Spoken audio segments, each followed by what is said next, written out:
Here is the quantum hologram, our non-physical world of possibilities. Every possibility you could ever imagine, all the healing and peace you could ever imagine in your world, it's already here. As well as all the suffering and the illness, it's already here. It's a blueprint. What the teachings are saying, what quantum physics is suggesting, is that there's something we do in our lives that speaks to this blueprint. There's a language that awakens specific blueprints. It crystallizes them through vibration into what we know as the events of our world. They have meaning in our lives. So there's a language here.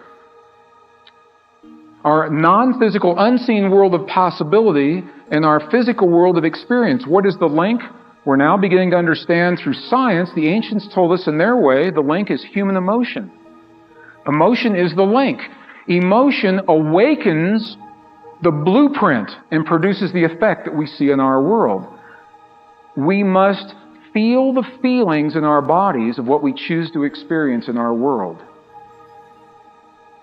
Feel the feelings in our bodies of what we choose to experience. Not what we don't want to experience. Creation apparently doesn't understand the word don't.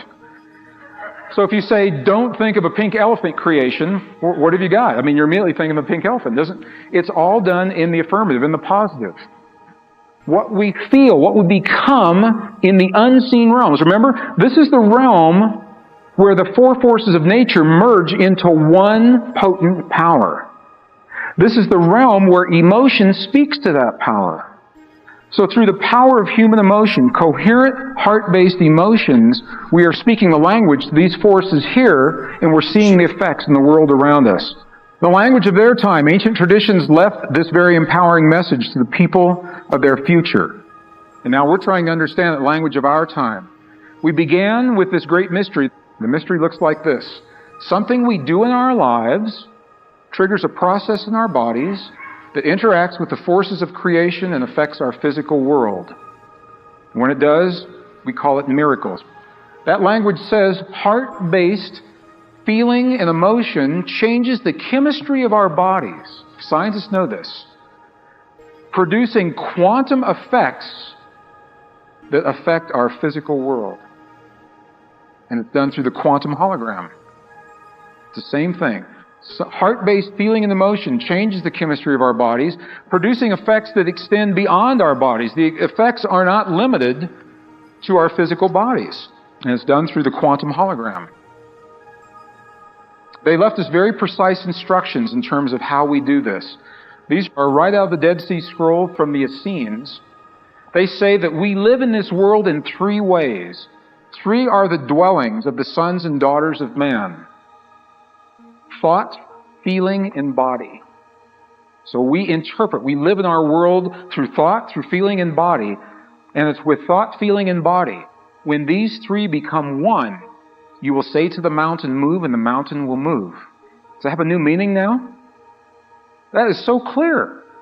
A 2,500-year-old text. What an amazing thing to be able to say.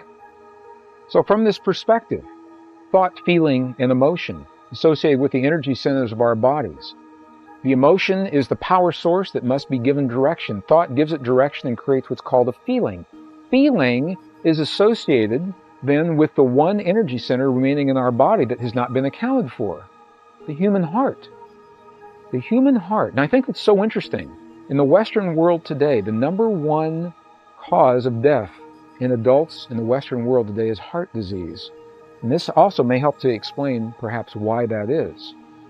In our hearts are the place where we reconcile what is happening between our emotions and our thoughts. In our emotions that we carry in the lower energy centers of our bodies, in our emotions, we have the experience of what we sense is true for us personally in our lives, the way we choose to live our lives, the values that are important to us in our lives. On the one hand, in the upper energy centers, we have the thoughts of what the world around us, what our society, what our communities, what our civilization, what our family says to us must be true. And in our heart centers, we must reconcile. This is where the battle occurs. This is where the tension happens. In our hearts, we've got to reconcile what we sense is true for us personally with what the world around us says must be so. Our feelings are the result of that reconciliation. So bless our hearts as we have the opportunity to reconcile all that we know about our world with what we feel in our bodies. At the same time, our feelings then become the beliefs, and the beliefs are the language, the programs of consciousness, literally the language that speaks to the mind of God. And to be very honest with you, because I know many tremendous scholars have done a lot of work with this material, so I'm choosing to be very clear. When we get really, really deep into the esoteric traditions, even love and hate, or love and fear, are essentially one and the same force.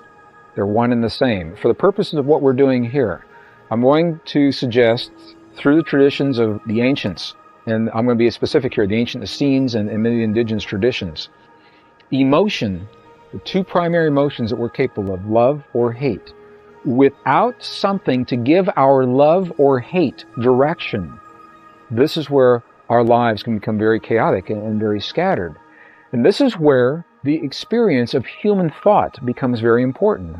Thought is associated with the upper energy centers, the throat center, the communication center, the third eye, the pineal center, and the crown chakra, the crown center. Thought, in and of itself, has very, very little power. I'm going to say this one more time because it's perhaps a little different than what some of the teachings of the esoteric traditions in the past may have suggested. Thought, in and of itself, has very little power.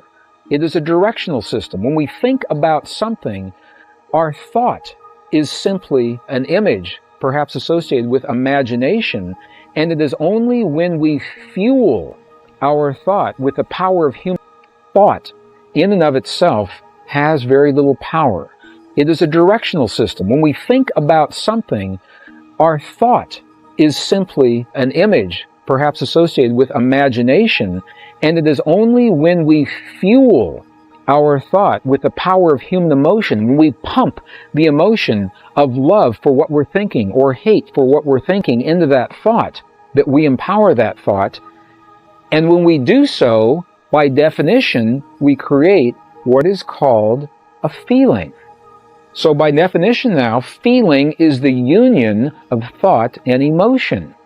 Feeling is the union of something that we're thinking about, or you can use the word imagination, fueled by our emotion, the love or the hate, or the charge for whatever it is that that thought entails.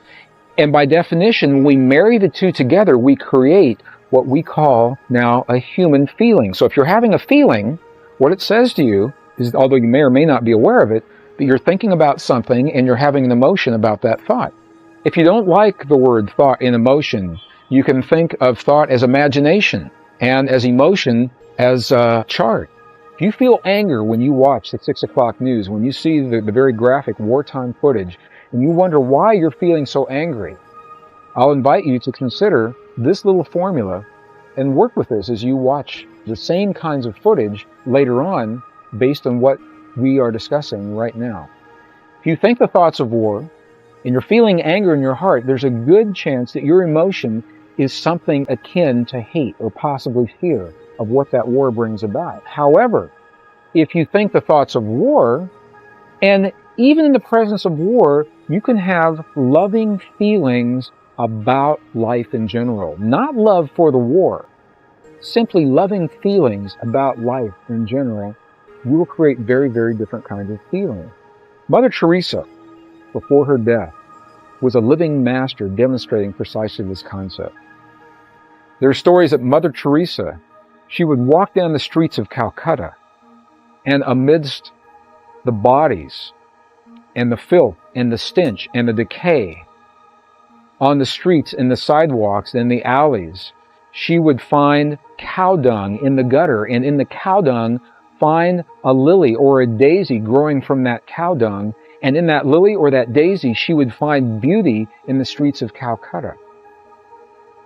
And from that example we learn how we can find beauty or we can find love anywhere, in any situation, regardless of what's happening in our world today. Through our example, if you think the same thought of war, and rather than hating the war, just simply feeling the love in your heart for this world, for your life, for this planet, what happens is the feeling, rather than being one of anger, becomes one of perhaps compassion or maybe sadness. Different words that describe the feeling for different people. But war and love give us a very different feeling than war and hate. So from the perspective of the instructions left to us by Isaiah and the ancients in the Dead Sea Scrolls, we're reminded that through the power of thought, feeling, and emotion in our bodies, we have the ability to massage the language that we radiate to the world around us, the power to interact, to participate in the events of our lives in ways that are perhaps unexpected and surprising to many. In the language of the West today, the words, the English words that best describe the quality of feeling that we would most like to have in our hearts, the English words that best describe the kind of feeling that optimizes the chemistry in our bodies, the peace of the world around us, are the words appreciation and gratitude. Appreciation and gratitude. We must become in our lives, in our hearts, in our beliefs, the very things that we choose to experience in our world. As we hold the thoughts for the healing of our loved ones, or the healing of our bodies, or the success of our careers, or the abundance of our lives, the peace of our world, as we hold that thought and our love for those things, feel for us what are the feelings of appreciation and gratitude. In that way, we are speaking the language of the mind of God, the language of the quantum hologram that has the direct measurable effects on the world around us. 500 years before the time of Jesus, a man walked the earth and shared his message with us, describing precisely this internal technology. His name was Buddha. What was Buddha's message? If you could encapsulate his message in 1, 2, 3 words, what words would describe the quality that Buddha invited us to bring into our lives? Well, words like compassion, gratitude, and love. What Buddha said to us in the language of his time, he didn't try to explain why our world works the way it works. He simply said to us, if you live your lives the way that I am sharing with you now, you'll change your body. And when you change your body, you'll change the world. 500 years after the time of Buddha, another man walked the earth, and his name was Jesus. And Jesus had a very similar message. It was a message of compassion, forgiveness, gratitude, and love. Jesus said to us in the language of his time, he said, live your lives the way that I am describing, as I am sharing with you now, and your lives will change.